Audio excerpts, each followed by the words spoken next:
आजपासून झाली आहे गुरुचरित्र पारायणाला सुरुवात.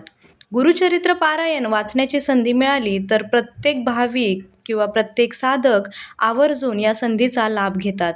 तसेच मलाही ही संधी प्राप्त झाली आहे. 9 एप्रिल ते 15 एप्रिलपर्यंत हा सप्ताह चालू राहणार आहे. गुरुचरित्र ग्रंथामध्ये एकूण 52 अध्याय आहेत, तर काही ग्रंथांमध्ये 53 अध्याय आहेत. श्री दत्तात्रय महाप्रभूंनी नामधारकास अतिसामान्यांना गुरुप्रणीत मार्ग मिळावा म्हणून श्री गुरुचरित्र सांगितले आहे. श्री गुरुचरित्र हा 5वा वेद मानला जातो आणि श्री गुरुचरित्र हा साधा ग्रंथ नसून दैवी शक्तीने भरलेला सिद्ध मंत्ररूप महाप्रासादिक आणि वरद ग्रंथ आहे असे सांगितले जाते. श्री गुरुचरित्राचे पारायण हे अंतःकरण शुद्ध ठेवूनच करावे. श्री गुरुचरित्रामध्ये 52 अध्याय असून ओवी संख्या 7491 इतकी आहे. काही ग्रंथांमध्ये 53 अध्याय आहेत.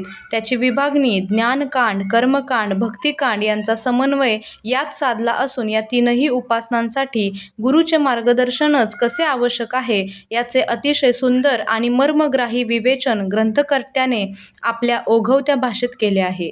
या ग्रंथात श्रीपाद श्रीवल्लभ व श्री नृसिंह सरस्वती यांच्या लीलांचे चमत्कृतीपूर्ण वर्णन रसाळपणे केले आहे.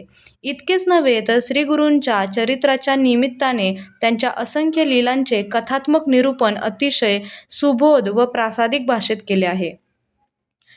श्री गुरुचरित्र वाचन सुरू करण्यापूर्वी आदल्या दिवशी 4 कुत्रे आणि 1 गाय यांना नैवेद्य दाखवावा. 4 कुत्रे म्हणजेच 4 वेद आणि 1 गाय म्हणजे दत्तात्रयांची कामधेनू असल्याने हा नियम तर जरूर पाळायचा असतो असे सांगितले जाते. पारायणापूर्वी फुले, विशेषतः देशी गुलाबाचे हार, तुळशी, सुगंधी उदबत्ती, धूप, कलश, विड्याची पाने, नैवेद्यासाठी पेढे किंवा अन्य काही, अष्टगंध, चंदन, अत्तर, रांगोळी, 2 आसने, 1 चौरंग, चौरंगावर पिवळे किंवा भगवे कापड, चौरंगाभोवती व श्री दत्तात्रयांच्या आसनाभोवती रांगोळी काढावी. चौरंगास आंब्याचे तोरण बांधावे.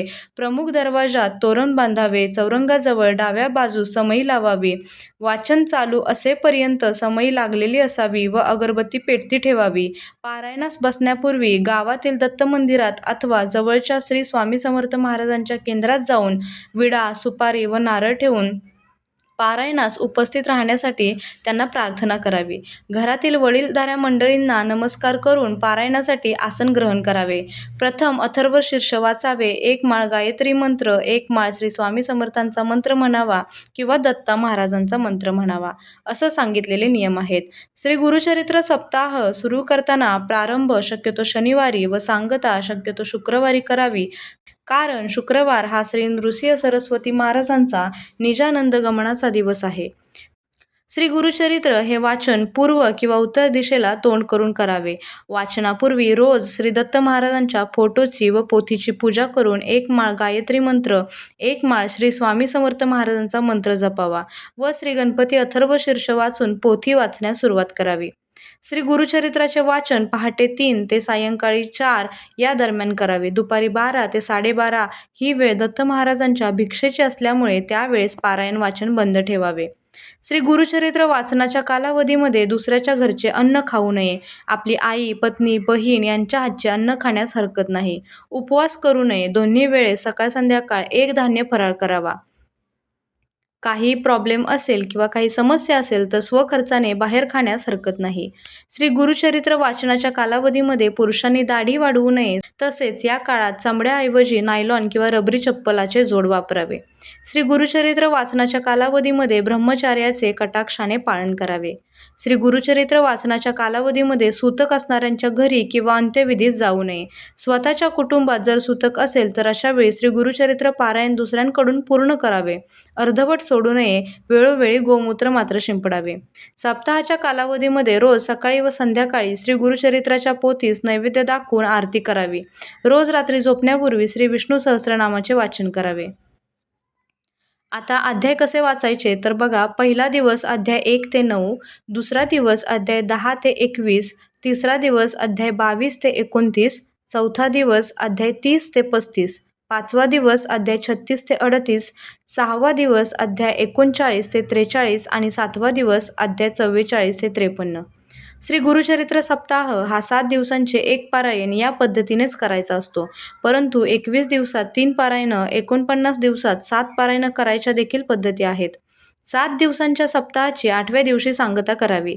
सांगतेच्या दिवशी सकाळी 10:30 वाजता श्री दत्त महाराज, श्री कुलदेवता, श्री स्वामी समर्थ महाराज व श्री गुरुचरित्र ग्रंथ यांकरता नैवेद्य मांडावा. ग्रंथाच्या नैवेद्य गाईला खाऊ घालावा किंवा स्वतः खायला घ्यावा व मगच भोजन करावे. श्री गुरुचरित्र वाचनाच्या कालावधीमध्ये सुद्धा आपल्या नित्यसेवेत खंड पडू देऊ नये. जमिनीवर झोपावे, पलंगावर किंवा गादीवर झोपू नये. श्री गुरुचरित्र पारायण 3 दिवसीय वाचू नये. 1 दिवसीय पारायण फक्त दत्तधाम व राष्ट्रसेवेसाठी करायचे असते. वैयक्तिक पारायणात 7 दिवसाचे पारायणच करावे. श्री गुरुचरित्राचे निष्ठापूर्वक पारायण केल्याने अनुभूतीपूर्वक साक्षात्कार होतो, हे ग्रंथाचे वैशिष्ट्य आहे. श्रीपाद श्रीवल्लभ नृसिंह सरस्वती, श्री स्वामी समर्थ या दत्त अवतारी सत्पुरुषांनी भक्तांवर कृपादृष्टी टाकून त्यांच्या पाठीमागे कृपाशक्ती ही उभी केली. तिला चमत्कार असे म्हटले गेले आहे. पण हे चमत्कार श्रद्धेच्या वाढीसाठी असून त्यायोगे भक्तांची मनोकामना पूर्ण होते हा एक भाग. पण मनोकामना पूर्ण झाल्यावर त्यांनी गुरुसेवा, गुरु उपासना अखंडपणे चालू ठेवून आत्मज्ञान प्राप्ती करून घेतली पाहिजे. म्हणूनच गुरूंनी केलेल्या चमत्कारांमागील भक्तिसूत्र शोधून घेऊन त्यातील गुरुबोध जाणून घ्यायला हवा. गुरु शिष्य संवाद हा त्यासाठीच असतो. दिव्य व दैवी परंपरेने चालत आलेल्या मूळ ग्रंथाचा 1480च्या सुमारास सरस्वती गंगाधरांनी केलेला विस्तार म्हणजेच श्री गुरुचरित्र. हा ग्रंथ महाराष्ट्रात लोकप्रिय तर आहेच, दत्त संप्रदायिकांनी त्याला वेदाची मान्यता दिली आहे.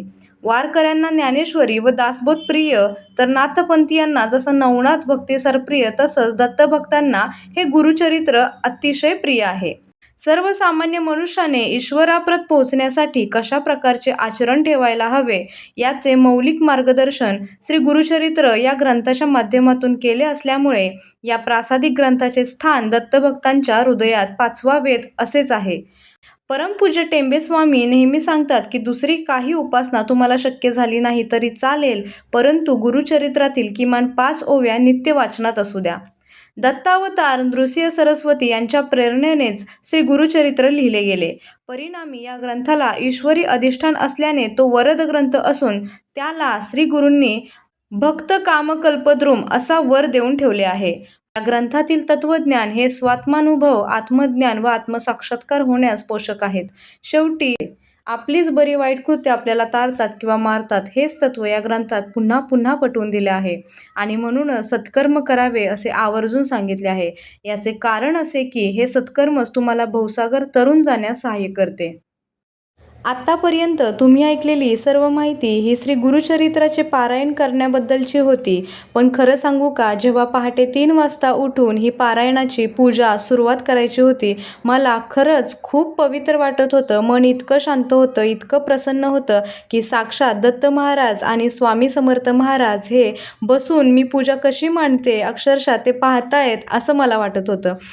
संकल्पयुक्त पारायण करणं म्हणजेच पारायणाला सुरुवात करण्याआधी संकल्प करणं हे अतिशय महत्त्वाचे असते आणि त्याप्रमाणेच मीही संकल्पयुक्त पारायणाला सुरुवात केली. संकल्प केला आणि त्यानंतर दत्त महाराजांना, श्री स्वामी समर्थ महाराजांना आवाहन केलं की तुम्हीही या ठिकाणी या, मी गुरुचरित्राचं पारायणाला सुरुवात करत आहे. मला या गोष्टीसाठी हे पारायण करायचं आहे आणि माझी इच्छित मनोकामना जी काय आहे ती महाराजांच्या चरणी मी ठेवली आणि माळ जपायला सुरुवात केली. मी 1 माळ श्री स्वामी समर्थ महाराजांचा जप केला आणि त्यानंतर मग दोघांनाही म्हणजेच दत्त महाराज आणि स्वामी समर्थ महाराजांना नमस्कार करून पारायणाला सुरुवात केली.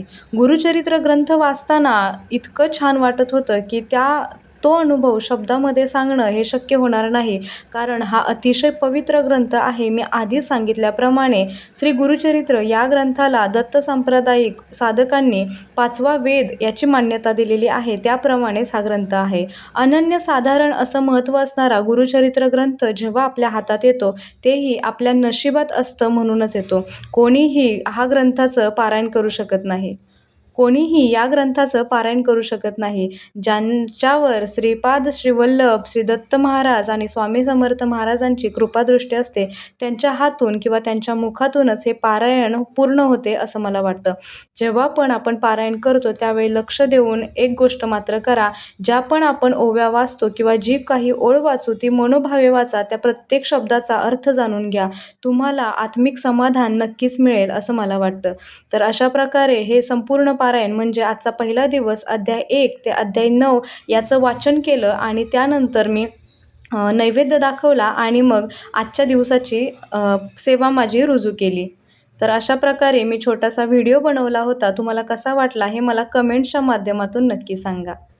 अवधूत चिंतन श्री गुरुदेव दत्त श्री स्वामी समर्थ महाराज की जय.